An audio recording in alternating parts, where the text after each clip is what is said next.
Hi guys, welcome back to our channel Juhi Vinod vlogs. Guys, आज मैं आपको ले जाने वाली हूँ अपने खेतों की सैर कराने के लिए, क्योंकि मैं भी आज वहाँ जा रही हूँ। बहुत दिनों के बाद हम लोग निकल चुके हैं गांव से बाहर, खेतों के रास्ते पे परिवर्तन दौड़े जा रहे हैं आगे आगे आगे आगे, बहुत खुश होकर। गाइस, मेरे राइट साइड में यहाँ आप देख रहे होंगे कि कुछ आम के पेड़ लगे हुए हैं। ये पूरा आम का बाग है। इस आम के बाग में मैंने अपने जो फ्रेंड्स थे गांव में, उनके साथ में बहुत मस्ती करी है, बहुत खेली हूँ मैं यहाँ पे। गर्मियों के दिन होते थे और छोटी छोटी आमियाँ यहाँ पे लगी हुई होती थी, तो हम लोग उनको ना पत्थर मार मार के खूब तोड़ते थे। बहुत मज़े किए हैं हमने यहाँ पर। इस एक एक पेड़ से मेरी याद जुड़ी हुई है गाइस। और बाग के बाद में आता है ये बम्बा। बम्बा कहलाता है वो पानी की वो जगह जहाँ से खेतों में पानी दिया जाता है।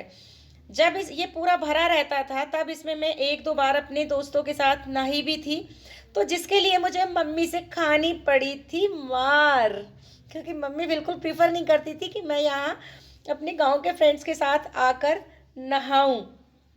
इसलिए मुझे मम्मी के थप्पड़ खाने पड़े थे।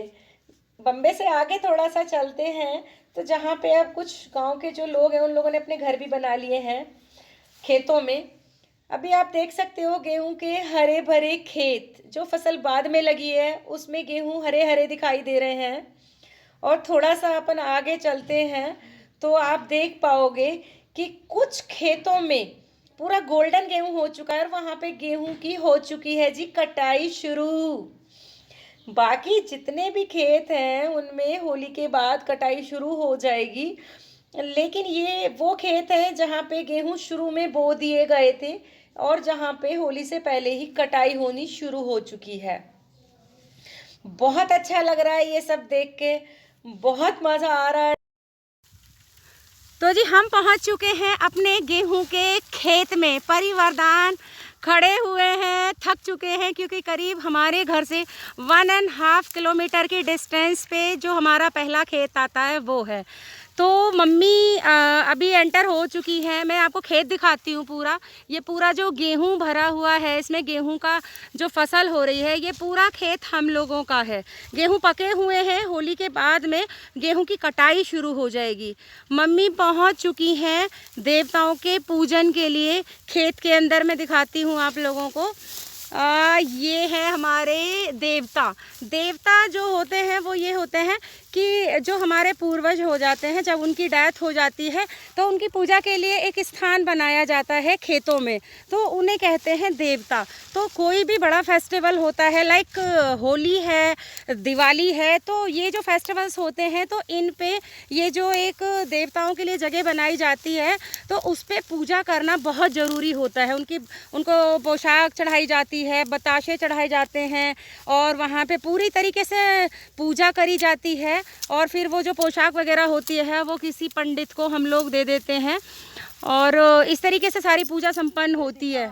तो आज दिन होली का है, मतलब छोटी होली का दिन है, तो मम्मी आ गई हैं देवता नहलाने के लिए। मम्मी ने देवताओं को नहलाना शुरू कर दिया है। इसके बाद मम्मी अब करेंगी दिया बाती इनकी और प्रसाद चढ़ाएंगी। तो मुझे बहुत अच्छा लग रहा है सब लोगों को एक्सप्लोर करना अपने खेत, और अपने खेत में मम्मी को पूजा करते हुए दिखाना कि मम्मी देवताओं की पूजा कर रही हैं। मैं थोड़ा सा और आगे जाने की कोशिश कर रही हूँ, क्योंकि गेहूं के खेत बहुत बड़े बड़े खड़े हुए हैं और मुझे हैबिट में भी नहीं है इस तरीके से खेतों में चलना, क्योंकि हम लोग तो साल में एक बार या दो बार ही आते हैं यहाँ। तो मुझे थोड़ा सा टिपिकल हो रहा है, लेकिन मैं फिर भी पूरा दिखाने की कोशिश करूँगी आप लोगों को। और एक बात और सुन रही है, ये पूर्वजों का कुआं है। हाँ, ये मैं अभी आपको पास लेके दिखाती हूँ। मम्मी बता रही है कि ये हमारे जो बहुत पुरानी पीढ़ी ही बैक में जाएंगे तो ये जो पेड़ आप देख रहे हैं ना सामने, इसके नीचे एक कुआं बना हुआ है। तो जब खेत पे सब लोग काम करने आते थे तो इस कुएं का ही पानी सब लोग पीते थे। सराउंडिंग एरिया जितना भी है चारों तरफ आप देख रहे हैं खेत ही खेत है। ये खेतों के चारों तरफ जो भी एरिया पूरा खेत है, तो जितने लोग हैं वो यहीं इस पेड़ के नीचे इस कुएं पे बैठ के पानी पीते थे और यहीं पे वो लोग फिर खाना खाते थे बैठकर और यहीं पे आराम करते थे बैठकर, और उसके बाद फिर दोबारा से अपने काम में लग जाते थे। तो मम्मी की पूजा अभी कंटिन्यू है। आप देख सकते हो कि जो गोबर के जो वो बने हुए हैं, क्या कहते हैं उन्हें, उपले या बुरकले जो कहते हैं, उसके ऊपर कपूर वगैरह डाल के मम्मी कुछ हवन टाइप करने की कोशिश कर रही हैं। आई मीन टू से कि लौंग जिसे खेना है, लौंग खे रही है मम्मी। तो आप लोग देख सकते हैं ये हमारे यहाँ पे ये काम बहुत इम्पोर्टेंट होता है, बहुत। देवताओं की पूजा के बिना हमारे यहाँ कोई भी जो फेस्टिवल होता है उसको पूरा होना नहीं मानते हैं जब तक देवताओं की पूजा की शुरुआत नहीं होती है। तो मैंने अभी अपना जो ब्लॉग शुरू किया था वो अर्ली इन द मॉर्निंग ना शुरू करके जब हम लोग खेत पे आए हैं तभी से स्टार्ट किया, सिर्फ इसी वजह से, क्योंकि फेस्टिवल में जो भी शुरुआत होती है वो केवल हमारे यहाँ देवताओं की पूजा से ही शुरुआत होती है। वरदान को और परी को आप देख सकते हो कितना मज़ा कर रहे हैं ये लोग खेत के अंदर क्योंकि मैंने जैसा कि बताया था आप लोगों को कि साल में एक बार या 2 बार ही आने को इन्हें मिलता है यहाँ पे। और गाइस मुझे बहुत मज़ा आ रहा है गेहूं के खेत में। मेरा तो यहाँ से जाने का मन ही नहीं कर रहा है कि मैं यहाँ से जाऊँ, लेकिन यहाँ से अभी घर पहुँचने के बाद में हमें और पूजा के लिए जाना है, होली पूजन के लिए जाना है, मम्मी को, मुझे, बच्चों को। तो इस वजह से हमें यहाँ से जाना पड़ेगा। अभी बिल्कुल मन नहीं है मेरा, तेज़ धूप हो रही है और ये गोल्डन कलर के जो गेहूँ पके हुए हैं उसके खेत में मैं खड़ी हुई हूँ। मुझे बहुत मज़ा आ रहा है, really I am very much enjoying this moment. और इस मोमेंट को मैं बिल्कुल भी खोना नहीं चाहती हूँ। तो मैं थोड़ी देर मज़ा करती हूँ और मिलती हूँ आपसे। तो मम्मी की पूरी पूजा हो चुकी है, मम्मी ने हवन भी कर दिया है, आप लोग देख सकते हो। खूब अच्छे से अग्यारी कर दी है, धूप वूप लगा दी है और बहुत अच्छा फील करते हैं यहाँ आके। जब ये पूजन हो जाती है तो लगता है कि हाँ फेस्टिवल का होना कंप्लीट हो गया, बहुत मज़ा आता है। वरदान कुछ कहना चाहता है फ्रेंड्स आप लोगों से। चप्पल में भी पैर जल रहे हैं फ्रेंड्स। मैंने तो शूज पहन रखे, उसमें भी मेरे पैर से जल रहे हैं, जैसे पता नहीं अंदर क्या कोयला रख दिया हो मेरे शूज के अंदर। हाँ, क्योंकि धूप बहुत तेज है, कड़क वाली धूप है, लेकिन मुझे बहुत मजा आ रहा है, बहुत। तो फ्रेंड्स अभी नानी कर रही हैं अपने मंत्र, उन्होंने सारी सामग्री कर दी और अब वो कर रही हैं मंत्र। उसके बाद हम लोग जाएंगे घर पे, फिर जाएंगे हम लोग अपनी होली पूजन करने। तो जी हमारी हो रही है वापसी छोटे छोटे रास्ते से, नालियों में से निकल निकल के, और अब हम घर वापस जाने के लिए खेत से निकल चुके हैं। और ये आ गया है हरा हरा अमरूद का पेड़, बहुत अच्छा लग रहा है इसके नीचे। नारियल परी स्लोली स्लोली आ रही है और नानी आओ जल्दी जल्दी, अमरूद का पेड़ है, बहुत मज़ा आ रहा है इसके नीचे। गाइस हमें लग रही है बहुत तेज़ प्यास, और यहाँ पे ना जो सरकारी हैंड पंप है वो खेत में लगा हुआ है, उसका पानी हम लोग पीना चाह रहे हैं। इसीलिए हम घर से पानी की बोतल भी नहीं लेके आए, क्योंकि हमें यहाँ का ठंडा ठंडा और यमी यमी पानी पीना था। बहुत अच्छा पानी होता है, फ्रिज का रखा हुआ पानी फेल है इस हैंड पंप के पानी के आगे। तो मैं भी अभी बहुत इस पानी को पीने वाली हूँ, ऐसा मन कर रहा है बहुत सारा पानी पी जाऊँ। परी फिल कर रही है डब्बा और अब मैं पीने वाली हूँ पानी। वरदान तो पूरा देसी तरीके से पानी पीने लग गया, उसको पानी पीना ऐसे नहीं आता है, लेकिन उसने अपने पूरा भिगो लिया अपने आप को उसे नहीं आता है, क्योंकि फर्स्ट टाइम वो लोग इस नल से पानी पी रहे हैं। तो जी मम्मी और मैं आ चुके हैं अब होली पूजन के लिए।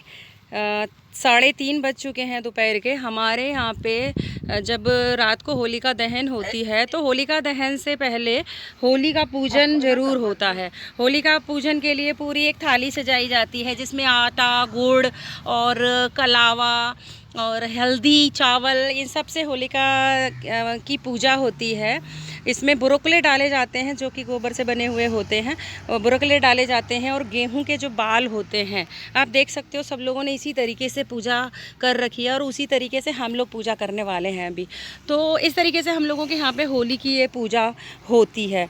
तो इसके बाद फिर शाम को जो होलिका दहन होता है शाम को, वो भी मुहूर्त पे होता है। जब मुहूर्त होता है तब होलिका दहन होता है। तो जब होलिका पर अगर पॉसिबल हो पाया और विनोद यहाँ आएंगे, then I will tell you about the Holika Dahan के उस होलिका दहन में किस तरीके से पूजन होता है, किस तरीके से पूजा करी जाती है। Definitely I will tell you if it is possible. So अभी मैं और मम्मी करते हैं पूजा।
तो दोस्तों वेरी गुड इवनिंग। मैं पहुंच चुका हूं बच्चों के पास में। बच्चे मेरे साथ अब काफ़ी खुश हैं, बट मैं थोड़ा लेट हो गया पहुंचने में। तो होलिका दहन हो चुका है यहाँ पे, और अब मैं आपको एक नई चीज़ दिखाने वाला हूँ। यहाँ पे जब होलिका दहन हो जाता है तो उसमें जो जौ और गेहूं की बाल सेकी जाती है। तो यहाँ का सिस्टम ऐसा है कि लोग एक दूसरे के घरों में जाते हैं और राम राम कहते हैं। इसको राम राम कहना कहते हैं कि राम राम मतलब होली मिलन होता है, बट यहाँ पे जो विश करते हैं तो उसमें बोलते हैं राम राम जी ऐसे कहते हैं। और वो जो गेहूं और जौ की जो बाल होती है उसको सेकने के बाद में एक दूसरे को डिस्ट्रीब्यूट करते हैं और एक दूसरे को होली विश करते हैं। ये यहाँ का जो नियम मुझे बहुत अच्छा लगता है, क्योंकि बहुत सारे लोग आते हैं तो उनसे मिल करके काफ़ी अच्छा लगता है। तो एक्चुअल में लगता है कि हाँ, फेस्टिवल ऐसे ही मनाया जाता है। धीरे धीरे हमारी जो इंडियन कल्चर है इसमें से ये चीज़ें ख़त्म होती जा रही हैं, इसलिए मुझे लगता है कि नहीं, ये चीज़ें कंटिन्यू रहनी चाहिए और इसे हम अपनी संस्कृति में उसको मेंटेन बनाए रखने के लिए ये चीज़ें बहुत ज़रूरी है। तो फ्रेंड्स, अब मिलते हैं जैसे ही लोगों का आना शुरू होता है, फिर मिलते हैं।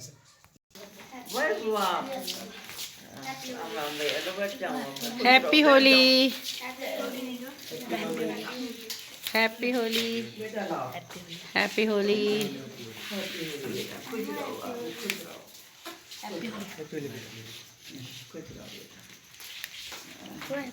हैप्पी होली,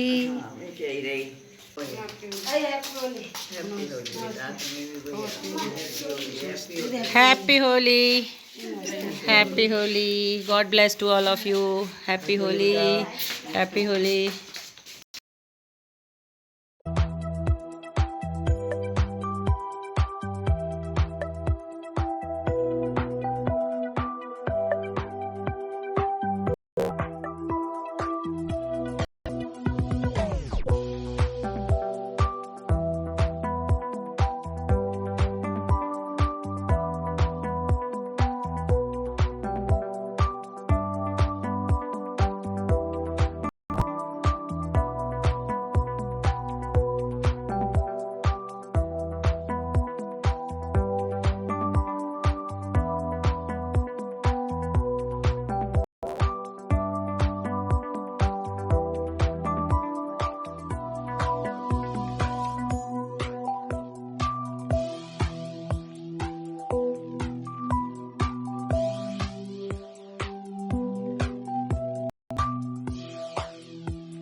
तो फ्रेंड्स रात के 10:30 बज चुके हैं और अब होलिका दहन के बाद का जो प्रोग्राम था, राम राम प्रोग्राम जो हमारे यहाँ पे होता है, वो भी ख़त्म हो चुका है। हम लोग भी बहुत थके हुए हैं, तो अभी हम लोग भी सोएंगे।